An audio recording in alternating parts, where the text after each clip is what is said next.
I'm Matthew. And I'm Carolyn. I'm Daniel. Yes, you are Daniel. In this podcast, we're going to be talking to people all around the creative industry in Glasgow and surrounding area, from actors to musicians, dancers and artists. And today, we've got Daniel lads. How are you doing, Daniel? I'm not bad, thank you, I'm not bad at all.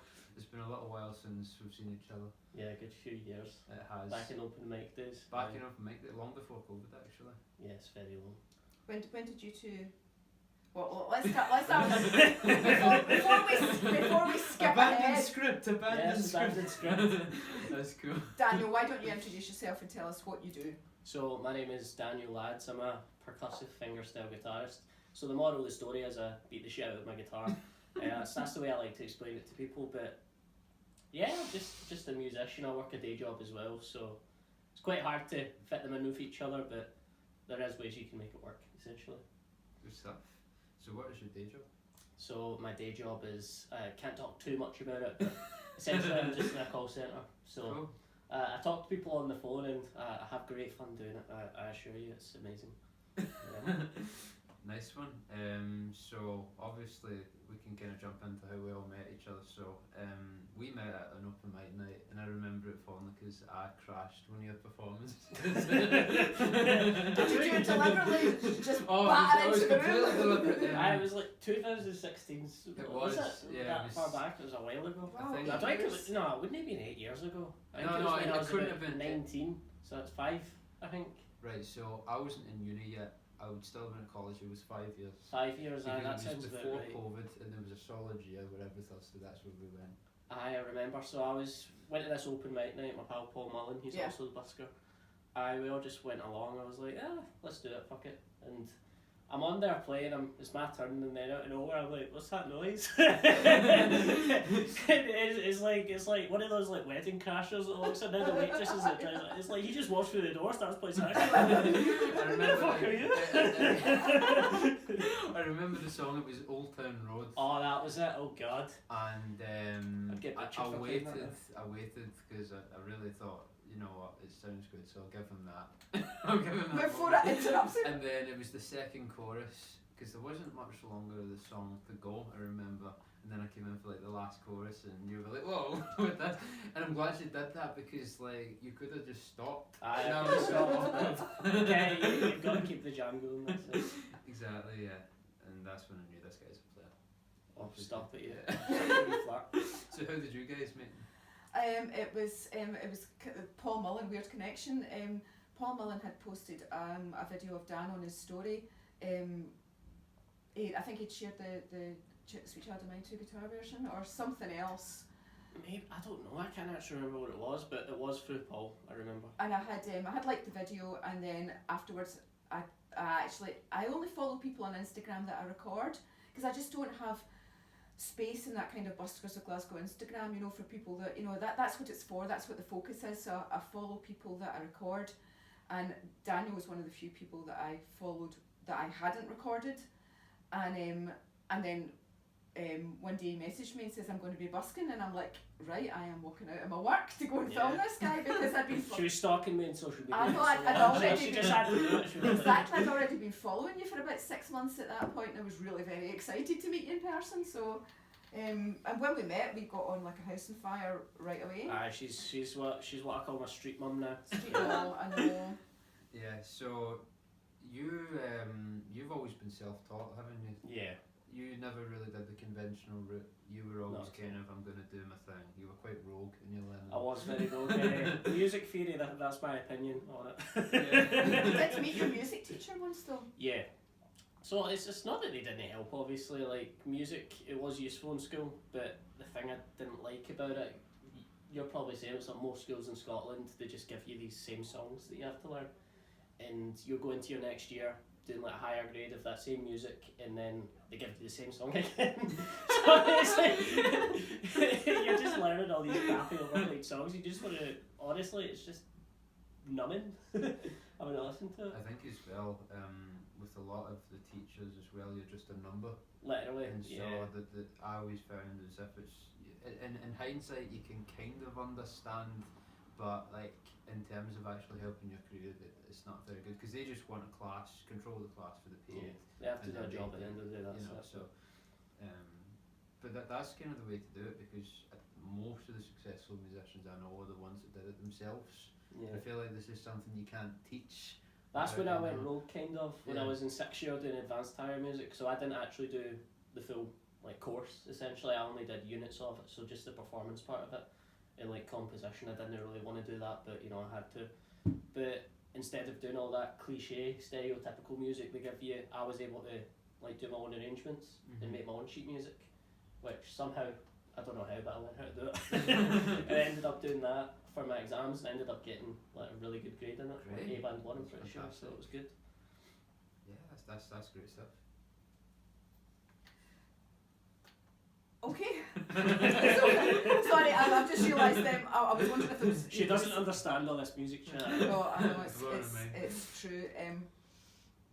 So, you busk in the street, but you do gigs as well. So, what was your first gigging experience, and was it a paying gig? So my first ever gigging experience, say about 6th year of high school I think it was.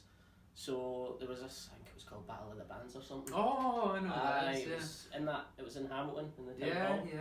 yeah. So the head teacher spontaneously came up to me the day before it was supposed to happen. Right. Like, oh, these people have dropped out. Do you want to do it? And I'm like, aye. So I show up to this place and there's just a bunch of people from other schools, and a lot of them were pure hotheads, but there was some of them that were alright, and I got along with them quite a bit. But when it came to actually performing, I'm just like, oh, this is just going to be a crappy wee gig. Proper sound check and everything. I go out on stage and there's like 400 people watching me, and I'm just sitting there like, fuck. It was quite intimidating, but it was good to experience that, I'd say. See, when you talk about hotheads, it's just something that's been in my mind. Is that something that like? You know, there's these. You've got different types of musicians, right? So you've got your humble musicians like myself. I'm very humble. I don't like to brag about things. I'm just straightforward about it. I just do it. That's me. And then you've got these people that are like, oh, check this out. Bet you don't know this. Bet you can't do this. Would you say that comes from insecurity, I don't know. or would you say it's because that's one of the things that I think about. Is it blind ego or is it insecurity that they're It's just- overcompensating? Sheer cockiness. There's confidence with it, and then there's cockiness with it. There's people that either do both or they do one. Right. I'd say, but I just don't like the cocky aspect about it. Like, if you're going to do something and people appreciate it, yeah, but you don't need to rub it in people's faces. Yeah, Do you know? absolutely. And I suppose in the kind of guitar world, you might see a lot of that as Oh, well. yeah. Stereotypically, that's kind of what it's Definitely. for. But Yeah, the lead guitarist in the band is usually the guy with the ego, isn't he? You know. a couple of them are nice, but yeah, I think it's funny because it leads quite nicely on the topic. I was going to say what you do is quite a unique thing. You Yes. can see these things on the internet, but like from where we come from, it's not something that I know it you isn't commonly something you done. So commonly come across, I know. yeah, so how did you get into that kind of guitar world instead of like the conventional? Widdly. So essentially, it all started when I was a young warthog, as they'd say. I was just shared the room with my brother. My brother, basically, my whole family's musicians, 7 brothers and sisters, most of them all musical. But my brother Josh in particular, he was one of these. What do you call them? Strummers. He likes to strum his chords, right? And he was a singer as well. Right. So Okay. I'd say I was about 10 or 11 years old at the time, and he was just constantly had his guitar out, strumming, playing Ed Sheeran, all sorts, and I'm just sitting there like, you can do better than that. 'Cause I'd been watching all these videos of all these guitarists on YouTube doing all these like fingerstyle covers, so the stuff I do, and I just never really seen him push to go for that, so I was like, you know what, I'm going to try this. So I bumped his guitar whilst he was out one day, obviously came back and slapped me across the face for doing it, but I'd say from that's when I initially started, because of my brother. Yeah. And then over the years I kind of was on and off with it, but obviously I was watching those videos and I'm like, I want to do that. So I went through the numbing process of playing like 6 to 8 hours a day. Yeah. Just slowly make my way towards it, but it's weird how much like you actually learn from it, like the progress you make. You don't actually realise how much you're learning.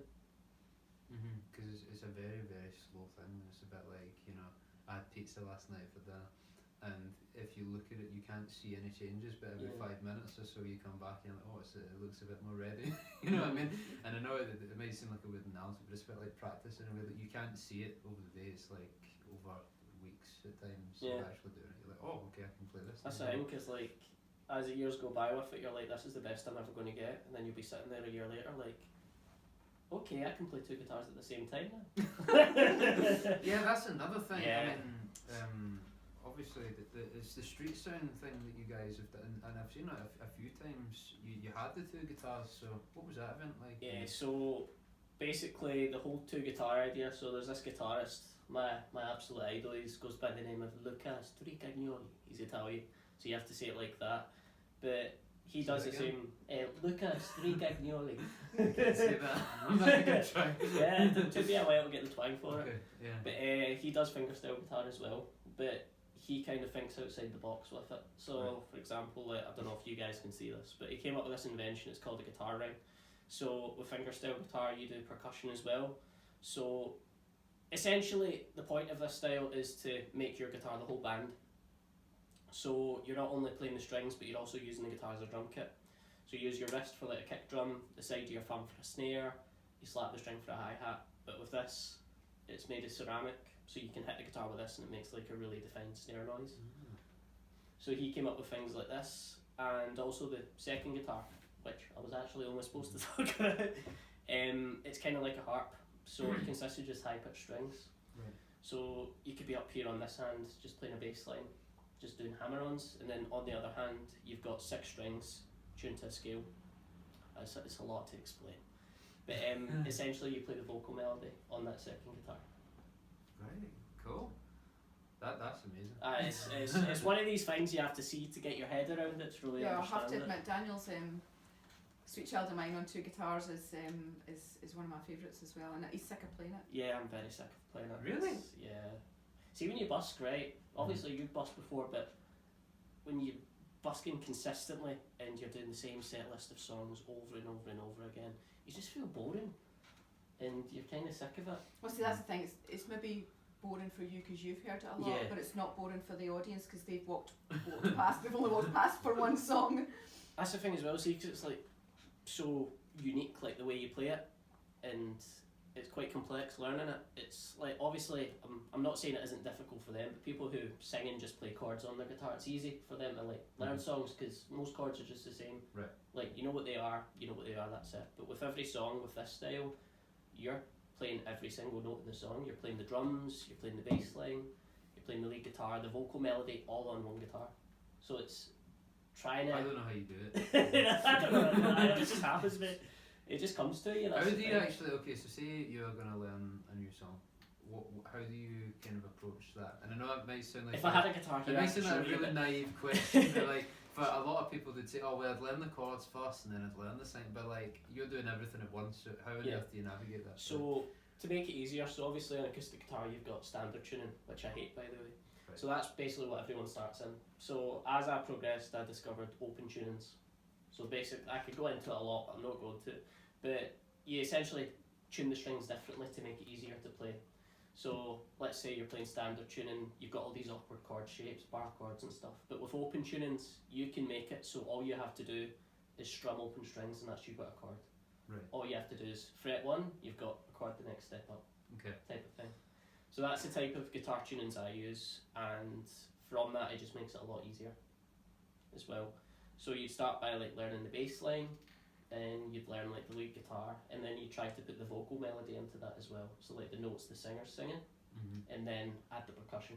So like bass drum, snare, hi-hat type of thing. Right. So how long would you say it would take you to learn a song? So back in the day, there's been times where I've been on a song for about months, honestly. Really? Yeah. But I've gotten quite good at making my own arrangements of things now. Like a lot of the videos I do with you, they're all quite solo arrangements that I've made myself. But there's been a few times that somebody's gone, could you play Luis Capaldi, and you've just gone and played it because you've got very good at improvisation. Because you've got a really good ear, you know. Like if you know the tune, you can pick it out. You know, it's the thing is though, a lot of songs you find that a lot of you might have heard of this, but there's a thing called the 4-chord theory. Mm-hmm. You've definitely heard of it. Okay. So basically, like most of these pop songs, you can play with 4 chords. Right, so if you know those 4 chords and you know how to fiddle about with the strings a wee bit, you can basically, if you know the song especially, it's a lot easier to play it. I remember one woman came by one day and said, "Can you play Barbie Girl?" And you Oh just my God, you just picked it out. I like my memes. I do know a lot of meme stuff on guitar. I think one of the cool things when you're talking about the 4-chord theory is like, see, even if the initial song doesn't have 4 chords, harmonically you can still make it work. with That's it. the thing. That's exactly what it is. Yeah. So it's like you don't actually have to properly know You the don't. song. You just have to twist it up a bit. Exactly, and it's amazing how you can get away with it. I don't mean get away with it in the sense that like purists. but that's the thing. It's only like the real purists that would look at it and be like, how dare he not play the blasphemy? The A minor 7th when it's actually a 6th. I don't pay attention to that. I don't even know what any of that means. Like, for a musician, I know nothing about music theory, honestly. It isn't something I've ever really delved into. Don't enjoy it. I think you're a good example that you don't have to, and that seems to be a theme. That's the thing, you don't. Like, even before I did music at high school, I was already doing what I was doing. And I just decided to keep it going just in case down the line I got a job in music. But honestly, you don't even need qualifications to get a job nowadays. No. Heart trumps the badge. Yeah, for sure. So instead of talking about music, we talk a wee bit about social media. Do you think that social media is important at all? I mean, you had one crazy viral video which wasn't mine, much to my broken-hearted. Oh no. But do you think social media is important for getting work or for? That's the thing with social media. It's a topic that kind of pisses me off a bit. So before I started busking, I didn't get really much recognition for what I did. Obviously, I posted the odd video on Facebook. People from my school at the time, they would like it, share it. But obviously, when I started busking, that's when everything started to change. I noticed my followers would just skyrocketed. Instagram, Facebook, started getting messages from people like, "Can you play at my garden party? Can you play at my wedding?" Like, I found a lot of that came from social media. But if you want to, I found that personally, just being an instrumentalist, obviously you're an instrumentalist as well. Like, you play saxophone, it's like quite a party themed thing you do, which is quite good. But when somebody's like, "Oh, do you want to book a guitarist?" Like, not many people know, especially like here, like what type of style I play. So they assume you want to book a guitarist. Oh, fuck, we're gonna get smoke in the water and Wonderwall for the next 2 hours. No, you're alright. So not many people really understand what type of style I play, so I find that I don't get many bookings. I think there can be an element of luck to that. Because it's like, it's very hard to do independently. That's the thing. Would you ever consider, like, obviously you do well enough on your own, but like, would you consider an agent or something like that? Or I have. I'm not going to say I've had my own designated agent, but I've had people who have like helped me out with bookings essentially. So they've got them for me.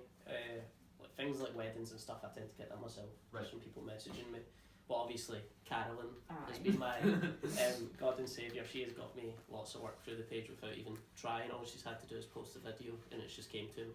Yeah, exactly. I mean, I'm not resourced to do management or agency work at all, and I you know, if somebody gets a job through me, I don't take a fee. But this is the thing. A lot of people think I'm running an agency. They think basically this is how I make my money.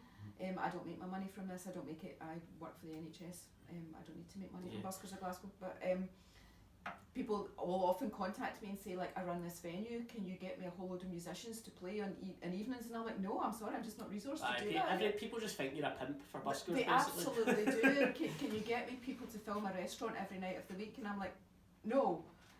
Well, who's your favourites? And I'll try. But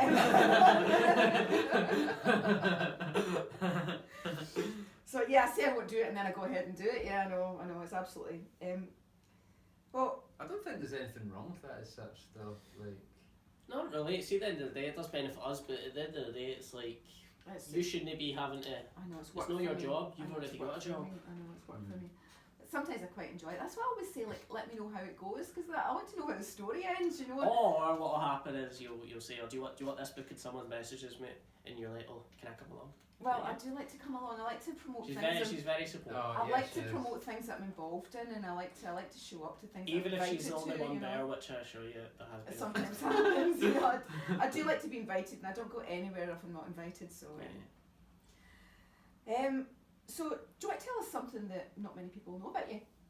Reveal Well, Really deepest secrets. So as I've said, like I don't really know my music theory and stuff, but for a musician, I am the least musical person you will actually ever meet at all. That's not true.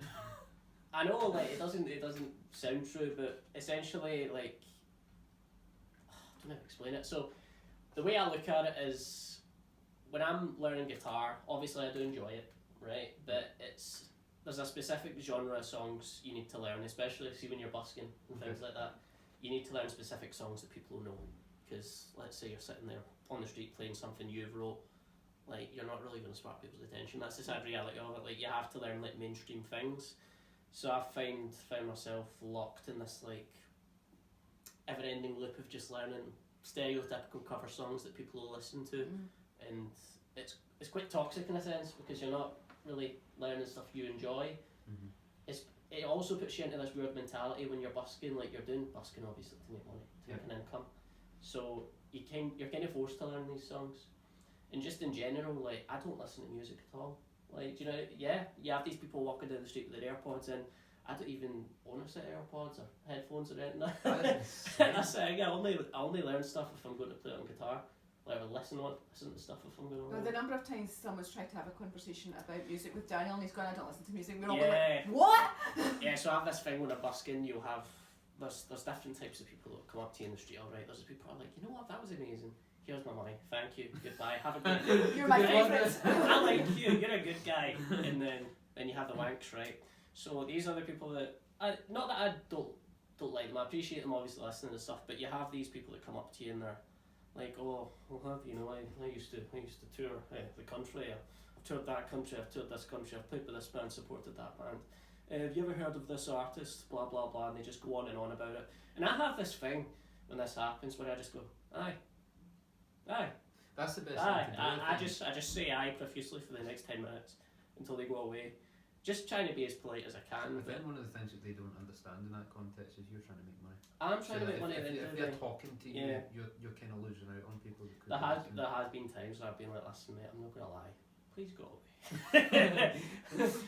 I've never had the guts to say that. There's something that I call the busker brush off, which is, you have a nice day now. Yeah. And you kind of get pushed off the pitch, you know. It's like, see you later then. It's like, and you find yourself having to leave. Have you ever done something like that where, like, my equivalent to that is maybe playing some chords and usually they'll get the hint, but have you ever had that where you try and play and they keep talking? Yeah, especially with junkies. Like, see with junkies, right? They'll just, you won't even understand what they're saying. It's mostly just, you know, that weird junkie roar they do. But sometimes I'm just like, you know, I don't care, and I just start playing a song, and then they'll just look at you, and you'll just pretend, see you later, like nod at them. That's another thing, I can't talk whilst I play. So see when you've got people coming up to you whilst you're playing as well. Why do they interrupt you in the middle of the song? I mean, it's like... It's like, I'll try and respond to them, but I'll end up responding to the melody of the song, because I'm doing so much at once and I can't really multitask. I can only multitask so much, right? I'm already playing like 5 different rhythms on one guitar, and I'm like trying to add the 6th, which is talking, and I'm like, no, it's no happens. So they're like, how are you doing? You're like, whoa, oh, sweet. I mean, I'm good, yeah. All the songs you can do. Well, I was just thinking that would be the last one to try and reply to. Like, I think 2 guitars, mate. You're just like, shut up, leave me alone. So you haven't been busking much recently, but do you think you'll come back to it, and do you think you'll always busk a bit? Yeah, I do want to come back. I do miss it. I'm not gonna lie. Like, I don't get out of the house much. I'm a bit boring. I'm boring and miserable, you know. So that's me. I'm it's not. pretty sad when your social life is me and Olivia. I'm very open about it. I'm a miserable bastard, right? But I do want to come back to it. Yeah, but obviously, start of the year, like after winter, especially Christmas, it's just. Not really worth it. No, it's actually not worth it just now. January, February are particularly horrific times. Everybody thinks that, you know, and Nobody wants to give you any money, and there's hardly anybody to play for, you know. I mean, busking's a two-way street, you know. You can't just go out and play and hope to earn money, because if there's nobody actually on the street to give you money, you know, it's how we feel as an audience as well. And sometimes we haven't got the money to give you, no matter how much we like you. Do you have any like really memorable busking experiences? Is there any good or bad that you like? So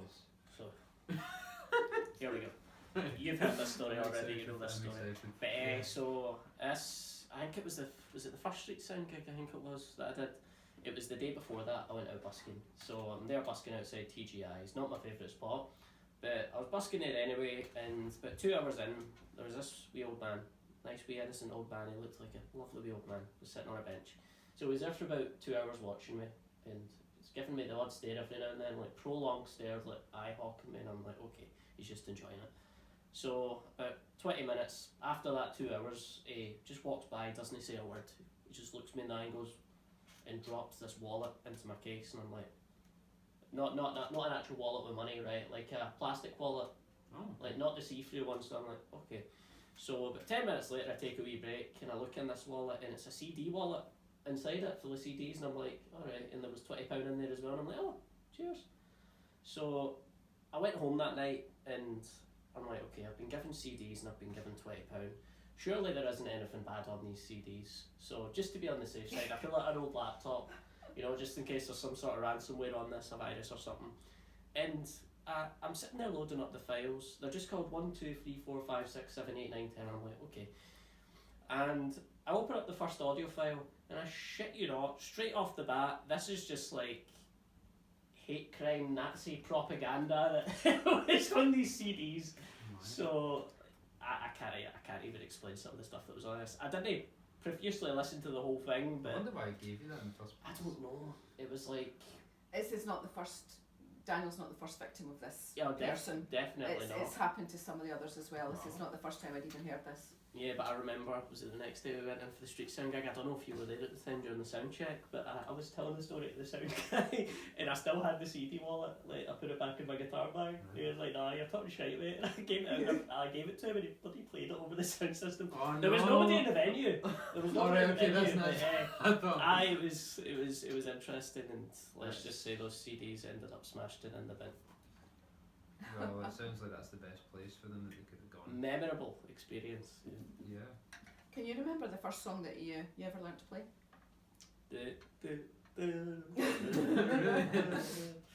That's everyone's first song. Like, it's either that or the Seven Nation Army one. Nah, I actually didn't learn. I can play a really, really good version of that now. That's but true.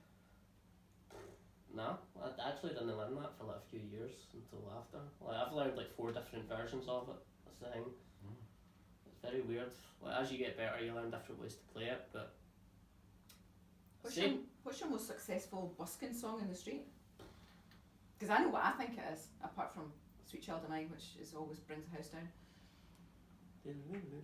Thunderstruck.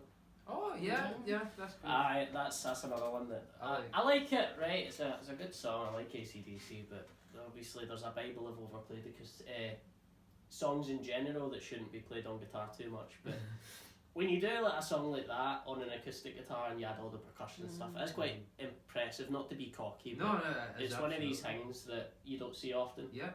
So that's another thing I like to do as well. Like, a lot of these arrangements I don't make myself. Like that guitarist I mentioned, he does quite a lot of them, and I learn from him. But I find it quite cool if you take an overplayed song and you do it in a way that nobody else has done it, or very few people have done it. It's quite impressive because it kind of takes the stereotype of, oh, I know that fucking song again, away, because you're like, oh, they're doing it like that. Yeah. I didn't think that was possible. It's very unique. One of the ones that you do that always gets loads of money dropped is Hold the Line by Toto. I love that one. So obviously I play no open tunings, but see when you're playing in the street and depending on the weather, like when you're tuning your strings down that low, the cold and the heat, it can just untune your guitar like fuck. There's been many times in many videos where I've been mid-song and one of my strings just goes doop and it just sounds like shit, but you know, you live and you learn. I can't remember what the name of the song is, but my favourite one that you do is the one it's kind of Egyptian-y. What? what is it called? Oh, Miserloo. I'm so Miserloo. glad you got Aye, that, because I yeah. didn't show. Aye, that's one that I do play quite a lot. It's quite fun to play. That's my favourite one. Yeah, I definitely like Sweet Child of Mine, but Everybody Wants to Rule the World has been about really Yeah, I popular like that one. yeah. That's Andy McKee's version. Mm-hmm. I ended up commenting on that video actually. Yeah, that was a on good Facebook, one, yeah. which was quite good. Yeah, that sometimes happens. We'll get if I usually, especially on Instagram, I'll tag the artist, you know, that originally wrote it, and sometimes they'll send a like or send a comment or something like that, and I always share it with, you know, the buskering.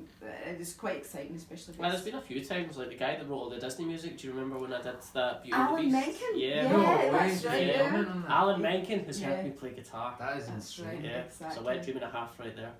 Yeah, it was on Facebook that one happened. What's That was a been good one. your the most viewed one on the Buskers of Glasgow page? We were talking about this in the car. Yeah, I think it's that For a Few Dollars More Yeah, it's a. by it's one- Ennio Morricone. Yeah, For the I love Clint that. Eastwood like cowboy movies. That He's one. so good. That's one of my staple songs. I like that song very much. Yeah, it's a good song. I think there's a. What's the other one closest to that? I don't I think know. it must be Everybody Wants I to think Rule so. the World. Yeah, that one did really well at the time. Yeah, that one's about 500, 600k, isn't it? 500k. Yeah. That's insane. I mean, the Sweet actually- Child of Mine one's like 2.7 million. I don't. But that's not my video. She'll be in the corner reading if we talk It's anymore not my about that. video. No. So, which other buskers or musicians in Glasgow do you rate? So obviously there's Olivia Jane. Obviously. She's What's her like age?